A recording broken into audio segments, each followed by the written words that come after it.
keep them, for the time is near. Behold, he is coming with the clouds.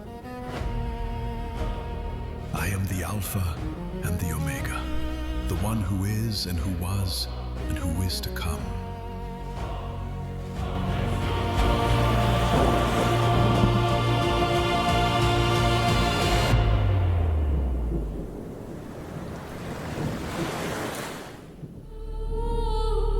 We're a team of creators seeking to glorify God through AI animation and storytelling. You can support us in our mission for free by going to aibible.com and signing up for our new.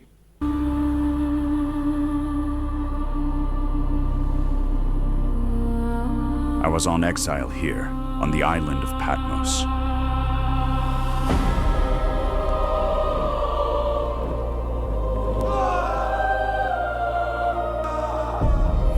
My crime was testifying to the name of Jesus.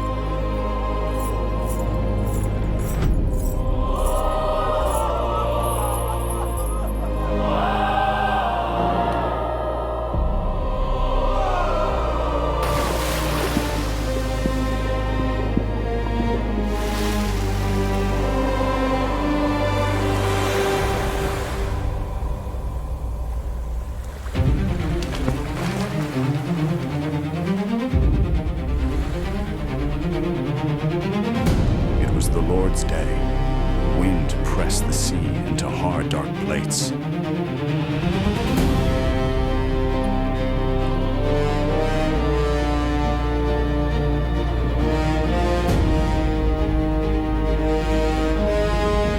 I was praying, and then the Spirit wrapped around me like a cloak.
You see here, John.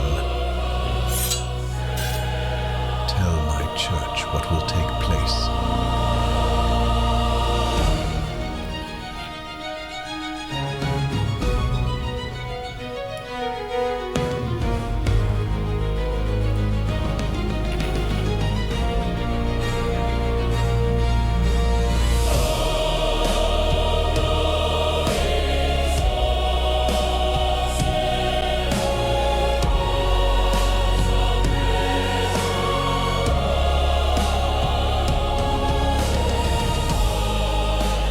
Do not be afraid.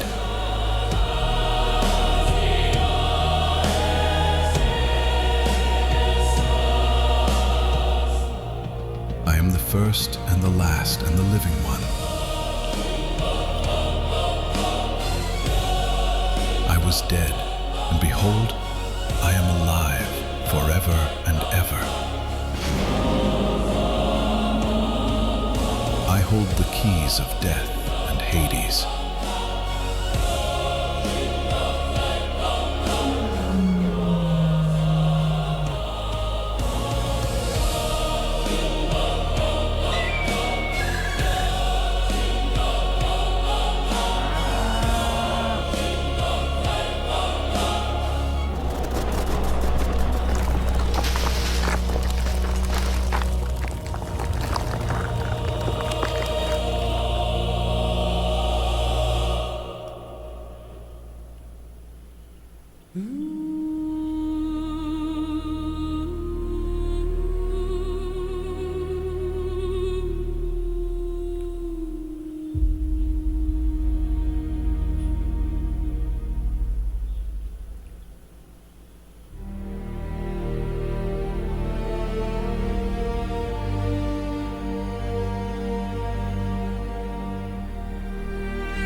As for the mystery of the 7 stars you see in my right hand, and the 7 golden lampstands, the 7 stars are the angels of the 7 churches, and the 7 lampstands are the 7 churches.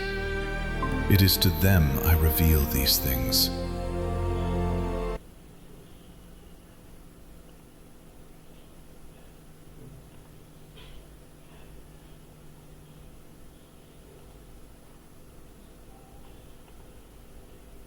Praise the lord.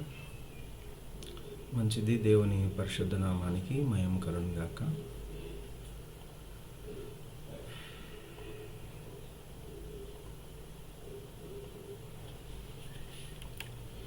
కూడి వచ్చినటువంటి మీ అందరికీ కూడా మన ప్రభువును రక్షకుడైనటువంటి యేసుక్రీస్తు వారి పేరిట నా శుభాభివందన తెలియపరుస్తూ ఉన్నాను. మీ అందరూ బాగున్నారని నేను అనుకుంటున్నాను. నా వాయిస్ మీకు స్పష్టంగా వినబడుతుందా? ప్రైజ్ లార్డ్ అయ్యా. ప్రైజ్ లార్డ్ అండి. ప్రైజ్ లార్డ్ వినబడుతుంది. ఓకే, మంచిది. కొంత సమయం దేవుని యొక్క మాటలను మనం ధ్యానం చేద్దాం.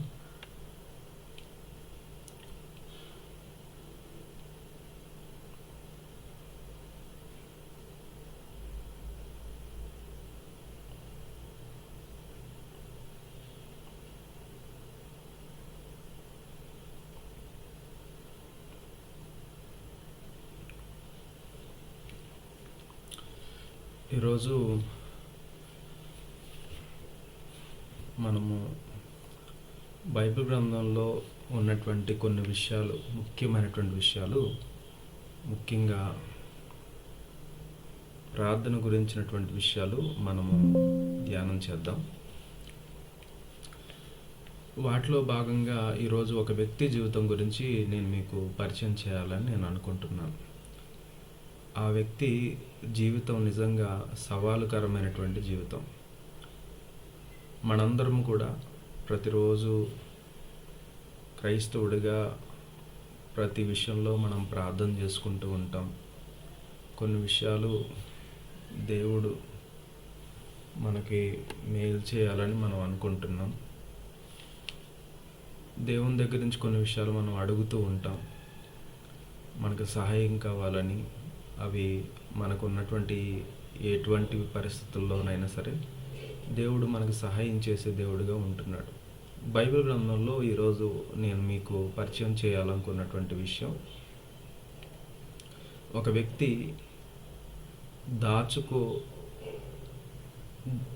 దాచుకోవాలి అనేటువంటి పరిస్థితుల్లో నుండి, అంటే దేవుడికి కంటికి కనబడకుండా నేను దాక్కోవాలి అనేటువంటి పరిస్థితి నుండి దేవుని స్వరం వినాలి అనేటువంటి స్థితికి ఎలా ఎదిగాడు అనేటువంటి విషయం చెప్పాలనుకున్నాను. అంటే మనం భయపడే పరిస్థితుల నుండి, దేవుడంటే నాకు భయము అనేటువంటి పరిస్థితుల్లో నుండి, దేవుని కోసం నేను ఒక గొప్ప వ్యక్తిలాగా నేను వెలిగించబడాలి అనేటువంటి పరిస్థితికి వెళ్ళినటువంటి తన జీవితం ఎలా ఉందో ఈరోజు మీతో కొన్ని విషయాలు నేను మీతో మాట్లాడతాను. తర్వాత మనము ప్రార్థన అంశాలు కలెక్ట్ చేసుకొని మనం ప్రార్థన చేద్దాం. బైబిల్ గ్రంథంలో మనము మోషే యొక్క వారసుడిగా యెహోషువను చూస్తాం. ఇప్పుడు యెహోషువ కాలం అయితే అయిపోయింది. యెహోషువ కాలంలోనే ఇశ్రాయేల్ ప్రజలందరూ కూడా యొర్దాను నది దాటేసి అక్కడ ఉన్నటువంటి కానాను దేశంలోనికి అడుగు పెట్టేశారు. ఇప్పుడు అడుగు పెట్టిన తర్వాత వాళ్ళ జీవితం ఎలా ఉన్నది అనేది చెప్పేదే న్యాయాధిపతుల గ్రంథం. యెహోషువ ఇప్పుడు లేడు. ఇశ్రాయేల్ ప్రజలందరూ కూడా కానాను దేశంలో ఉన్నారు. మంచి నాయకుడు మోషే అని చెప్పుకున్నాం. మోషే వారసుడు యెహోషువ అని చెప్పుకున్నప్పుడు యెహోషువ కూడా లేడు.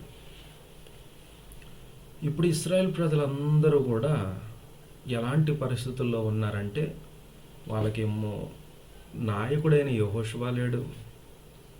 తర్వాత వాళ్ళకి ఇంకా రాజుల టైం ఇంకా రాలేదు. అంటే రాజు కూడా లేడు వాళ్ళకి. ఇంకా నాయకుడు లేడు, రాజు లేడు.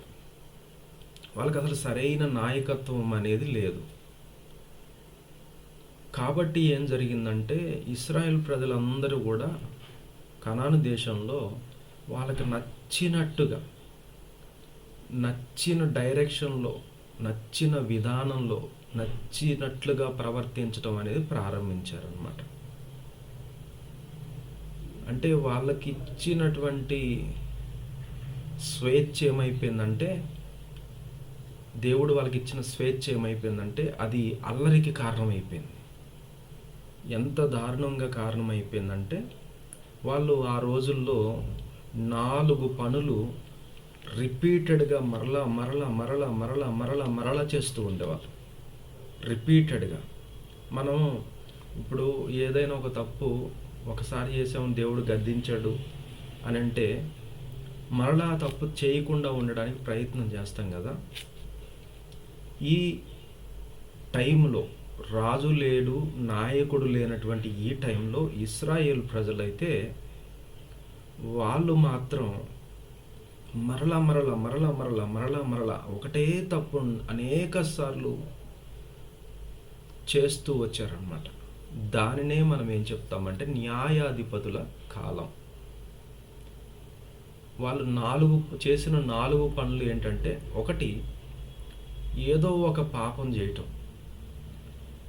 ఆ పాపానికి దేవుడు వాళ్ళకు ఒక శిక్ష వేయటం. శిక్ష అంటే దేవుడు వాళ్ళని తీసుకెళ్ళి ఎవరో ఒకరి చేతికి అప్పగించటం. మూడవది, ఆ శిక్షలో నుండి వాళ్ళు దేవునికి ప్రార్థన చేయటం. నాలుగవది, దేవుడు ఒక న్యాయాధిపతులను లేపి ఆ శిక్షలో నుండి వారిని దేవుడు తప్పించడం. ఇలా 4 పనులు మాటిమాటికి వాళ్ళు చేస్తూ ఉండేవాళ్ళు. ఒకటి, పాపం చేయటం, దేవుణ్ణి వదిలిపెట్టేయటం, విగ్రహారాధన చేయటం. రెండవది, దేవుడు వాళ్ళు చేసిన తప్పును శిక్షగా దేవుడు ఎవరో ఒకరి చేతికి వాళ్ళని అప్పగించటం. మూడవది, ఆ శిక్షలో నుండి వాళ్ళు దేవునికి మొరపెట్టడం, ప్రార్థన చేయటం. నాలుగవది, వాళ్ళు మొరపెట్టినప్పుడు దేవుడు వారికి రెస్టోరర్గా, అంటే వాళ్ళని విడిపించేటువంటి రెడీమర్గా, విమోచించేటువంటి ఒక వ్యక్తిని లేపటం, అతనే న్యాయాధిపతి. సో ఈ 4 విషయాల గురించి మాట్లాడేదే న్యాయాధిపతుల గ్రంథం. ఇప్పుడు ఈ న్యాయాధిపతుల గ్రంథంలోంచి ఒక వ్యక్తి యొక్క జీవితము గురించి మనం మాట్లాడదాం. ఈ న్యాయాధిపతుల గ్రంథంలో మనకి మొత్తం మీద 15-16 మంది న్యాయాధిపతులు ఉంటే, వాళ్ళల్లో మనకి ముఖ్యమైనటువంటి వాళ్ళు దెబోరా, ఈ పేరు మీరు వినుంటారు. సంసోను, ఈ పేరు కూడా మీరు వినుంటారు. గిద్యోను, ఈ పేరు కూడా మీరు వినుంటారు. ఏహూదు, ఈ పేరు కూడా మీరు వినుంటారు. ఈ 4 పేర్లు అయితే మనకు చాలా ప్రాముఖ్యమైనటువంటి పేర్లు అన్నమాట. ఇప్పుడు వీళ్ళందరి గురించి మనం తర్వాత చూద్దాం, కానీ ఈరోజు మాత్రం గిద్యోను అనేటువంటి వ్యక్తి గురించి చెప్తాను. నేను ఒక 2-3 మాటలు చెప్పేస్తాను. నేను గిద్యోను గురించి ఆల్రెడీ మీకు ఇంతకుముందు చెప్పినటువంటి విషయం ఏంటంటే, ఈ గిద్యోను అనేటువంటి వ్యక్తి దేవుడి నుంచి దాక్కోవాలని అనుకున్నాడు. కానీ చివరికి దేవుని కోసం మండేటువంటి వ్యక్తిగా తయారైపోయాడు. దేవుడి నుంచి దాక్కోవాలనేటువంటి పరిస్థితి నుంచి దేవుని కొరకు అగ్నిజ్వాలగా మండేటువంటి స్థితికి అతను ఎలా వెళ్ళిపోయాడని చెప్పేదే ఈ న్యాయాధిపతుల గ్రంథంలో గిద్యోను యొక్క చరిత్ర. మనం న్యాయాధిపతుల గ్రంథము 6వ అధ్యాయము 11వ వచనం మనం చదివినట్లయితే ఇక్కడ మనకి ఇలా ఉంటుంది. యెహోవా దూత వచ్చి అజియోజ్రీయుడైన యోవాషునకు కలిగిన ఓఫ్రాలో మస్తకి వృక్షం క్రింద కూర్చొని ఉండెను. ఇక్కడ దేవుని దూత వచ్చి ఒక మస్తకి వృక్షం కింద కూర్చొని ఉన్నాడు. దేవుని దూత యోవాషు కుమారుడైన యోవాషు అనేటువంటి వాళ్ళ పొలంలో మస్తకి వృక్షం కింద దేవుని దూత వచ్చి కూర్చొని ఉంటే, ఆ పొలంలోనే ఆ యోవాషు కుమారుడైన గిద్యోను మిద్యానీయులు వచ్చేసి, మిద్యాని దేశం వాళ్ళు వచ్చేసి ఇశ్రాయేల్ ప్రజలందరినీ కూడా వాళ్ళ మీద దాడి చేస్తున్నారు, వాళ్ళని చంపేస్తున్నారంట అనేటువంటి విషయాలు తెలుసుకుని మిద్యానీయులకు భయపడి దాచుకుని గానుగ చాటున, గానుగ ఉంటుంది కదా ఆ రోజుల్లో, ఆ గానుగ చాటున గోధుమలు దొల్లగొట్టుకుంటా ఉంటాడనమాట. అక్కడ మనకి మొదటిగా గిద్యోను అనేటువంటి వ్యక్తి మనకి కనబడతాడు. ఇక్కడ మనం చూసినట్లయితే ఇక్కడ అతను భయపడినటువంటి విధానం మనకు కనబడుతుంది. గిద్యోను చాలా భయపడతాడు. మనం చాలాసార్లు ప్రార్థన చేసేటప్పుడు కూడా ఎలా ప్రార్థన చేస్తామంటే, చాలాసార్లు మనం కొన్నిసార్లు భయపడి ప్రార్థన చేస్తాం. భయపడతాం కదా మనం కూడా ప్రార్థన చేయడానికి. అమ్మో ఈ అన్నీ చెప్పం దేవునికి కదా, మనం అన్నీ చెప్పం. కొన్ని విషయాలు దేవుడు, మనం ఏమనుకుంటామంటే దేవుడికి తెలియదులే, దేవుడికి అర్థం కాదులే, మనం అన్నీ ఎక్కడ చెప్తాం దేవునికి అని అనుకుంటాం. కానీ అది నిజమేనా? ఆలోచన చేయండి. దేవుడికి తెలియదు అంటారా మనము భయపడేటువంటి విషయాలు? దేవుడి అనుమతి లేకుండా మన జీవితంలో ఏదన్నా జరుగుతుందంటారా? కాదు కదా. ఇతడు కూడా అలానే భయపడ్డాడు. తర్వాత 13వ వచనం చదివితే, ఆ యెహోవా దూత వచ్చి ఈ గిద్యోనుతో ఇలా అంటది. యెహోవా దూత అతని కనుడు, పరాక్రమము గల బలాఢ్యుడా, యెహోవా మాకు నీ దేవుడు నీకు తోడుగా ఉన్నాడని చెప్పేసి అంటాడు దేవుని దూత. అప్పుడు వెంటనే గిద్యోను చిత్తం నా ఎల్లువాడ, యెహోవాకు తోడై ఉండిన ఇదంతయు మాకేలా సంభవించను. చూడండి, దేవునితో మాట్లాడేటువంటి పద్ధతి ఇతను చాలా నిజాయితీగా మాట్లాడుతున్నాడండి. మనం ప్రార్థన చేసేటప్పుడు మనం ఎంత భయపడినా సరే గుర్తుపెట్టుకోవాల్సింది ఏంటంటే, మొదటి విషయం, మనము దేవునికి భయపడేటప్పుడు నిజాయితీగా మాట్లాడాలి. ఇతను దేవుని దూత వచ్చిందని చెప్పేసి, ఏవో దూత అని చెప్పేసి చాలా గౌరవించి మాకేం సమస్యలు లేవు అయ్యా ప్రభువా మాకు అది అని చెప్పట్లా, నిజాయితీగా చెప్పేస్తున్నాడు. ఏమంటున్నాడంటే, అసలు ఎందుకు మేము ఇలాంటి పరిస్థితుల్లో ఉండాల్సిన అవసరం ఏంటి? ఈ గానుగ ఈ మస్తకి ఈ గానుగ ఈ చెట్టు పక్కన మేము ఎందుకు ఈ గోధుమలు దుల్లగొట్టుకోవాల్సిన పరిస్థితి, అంత భయానకమైన పరిస్థితి నాకు ఎందుకు ప్రాప్తించింది, ఎందుకు సంభవించింది, నేను ఇలాంటి పరిస్థితులు ఎందుకు ఉండాల్సి వచ్చింది? యెహోవా మాకు తోడై ఉంటే, నువ్వు బాగానే చెప్తున్నావు యెహోవా మీకు తోడుగా ఉన్నాడని, ఈ మాట చెప్తున్నావు కదా, దేవుడు మాకు తోడుంటే ఎందుకు ఇదంతా జరుగుతుంది? మన జీవితంలో చాలా పరిస్థితులు కూడా ఇలానే వస్తాయి కదా. అరే దేవుడు మాకు తోడుగా ఉంటే మేమే దేవుణ్ణి నమ్ముకున్నాము, మరి మాకెందుకు ఇలాంటి పరిస్థితులు కూడా నేను ఎందుకు వెళ్ళాల్సి వస్తుంది? దేవుడు ఎందుకు ఇలాంటి పరిస్థితులు రానియకుండా ఎందుకు ఆపుతలేదు దేవుడు? ఆయన ఒక్క మాట చెప్తే అన్నీ కూడా ఆగిపోతాయి కదా, మరి ఎందుకు దేవుడు ఆపటం లేదు మన జీవితంలో? అయితే ఇలాంటి యథార్థమైనటువంటి మాటలతో దేవుణ్ణి మనం మాట్లాడితే దేవుడు తప్పకుండా మనకి జవాబునిస్తాడు.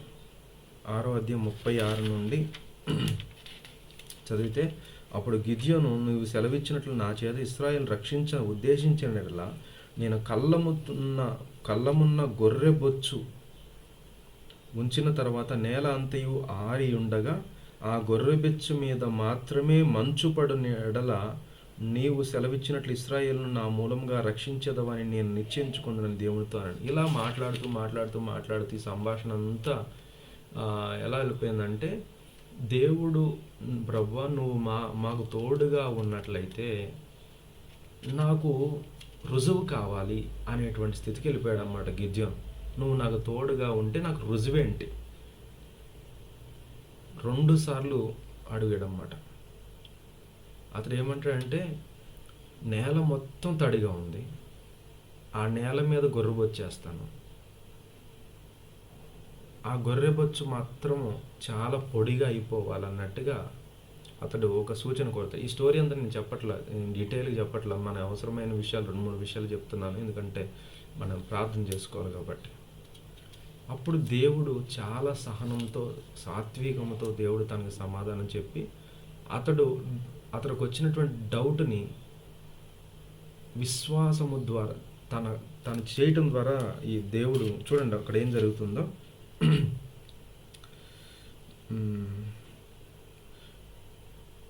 ఇశ్రాయేలు నామములో రక్షించదనని నేను తెలుసును. అలాగనే జరిగెను. అతడు పొద్దున లేచి ఆ బొచ్చును పిడిచి నీళ్లతో పాత్ర నిండు వరకు ఆ బొచ్చు మంచును పిండేను. అప్పుడు గిద్యోను, నీ కోపం నా మీద మండ నీకు ఇంకొక మారే, ఒకసారి అయిపోయింది, రెండోసారి ఆ బొచ్చు చేత శోధింపజలగము, నేల అంతటినీ మంచు పడి ఉండగా ఆ బొచ్చు మాత్రమే పొడిగా ఉండనిమ్ము అని దేవునితో అనగా, ఆ రాత్రి దేవుడు అలాగూ చేశాను. నేల అంతటి మీద మంచు పడినను ఆ బొచ్చు మాత్రమే పొడిగా ఉండేది. నేల అంతటి మీదేమో రాత్రంతా మంచు పడింది, బొచ్చు మాత్రం ఎలా ఉంది?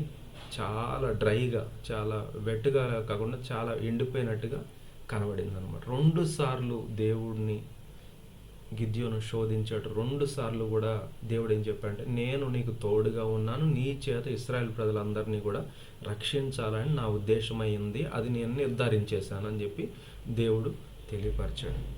అంటే మనం ప్రార్థన చేయటంలో ఇక్కడ మనం నేర్చుకోవాల్సిన దేవుణ్ణి సందేహించడం కాదు, మనం నేర్చుకోవాల్సింది ఏంటంటే ప్రార్థన చేసేటప్పుడు మనకు ఒక క్లారిటీతో మనం ప్రార్థించాలి అనేది చెప్తున్నాడు ఇక్కడ. ఒక స్పష్టతతో ప్రార్థించాలి, ఒక స్పష్టతతో మనం ప్రార్థన చేయాలి. ఏం స్పష్టతతో ప్రార్థన చేయాలి? దేవా, నాకు ఇలాంటి పరిస్థితులు గుండా నేను వెళ్తూ ఉన్నాను, నాకు నువ్వు నిజంగా తోడుగా ఉన్నట్లయితే ఈ పరిస్థితిలోంచి నన్ను గట్టెక్కించనివ్వు, ఈ పరిస్థితుల్లోంచి నన్ను బయటపడనివ్వు, నేను ఎలాగైనా బయటపడాలని అనుకుంటున్నాను. మనం ఎలాగైనా ప్రార్థన చేయొచ్చండి. స్పష్టత కోసం మనం దేవుణ్ణి అడగటంలో తప్పు లేదు, గుర్తుపెట్టుకోండి. స్పష్టత కోసం మనం ప్రార్థన చేయాలి. ఈ విధంగా దేవుడు తన ఉద్దేశాన్ని గిద్యోను పట్ల తెలియపరుస్తాడు. తర్వాత 7వ అధ్యాయంలో మీరు తర్వాత చదువుకోండి. ఆ ప్రార్థన వల్ల, అతడు చేసిన ప్రార్థన వల్ల తను చూసిన ఫలితం అనేది 7వ అధ్యాయంలో మనందరికీ కూడా కనబడుతుంది. అక్కడ ఇశ్రాయేల్స్కి ఆపోజిట్గా మిద్యానీయులు అందరూ కూడా 32,000 మంది వస్తే, ఎన్నో లక్షల మంది వస్తే వాళ్ళకి వీళ్ళ దగ్గర ఉన్న సైన్యం లెక్కేస్తే 32,000 మందే ఉంటారు. ఈ 32,000 మందిలోంచి కూడా 10,000ని ఫిల్టర్ చేస్తాడు.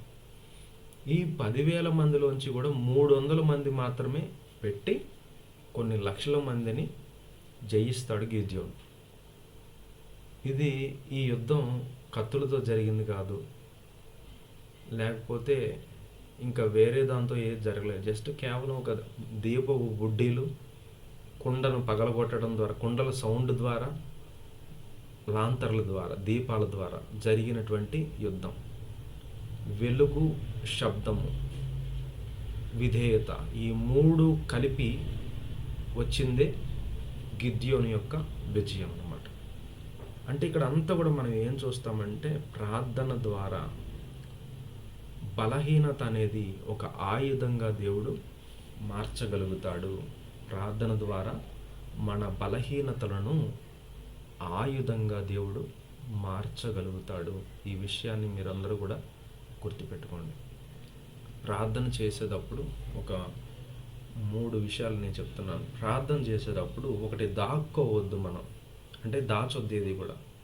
రెండోది, నిజంగా దేవుడితో మాట్లాడాలి. మూడోది, స్పష్టతతో దేవునితో మాట్లాడాలి.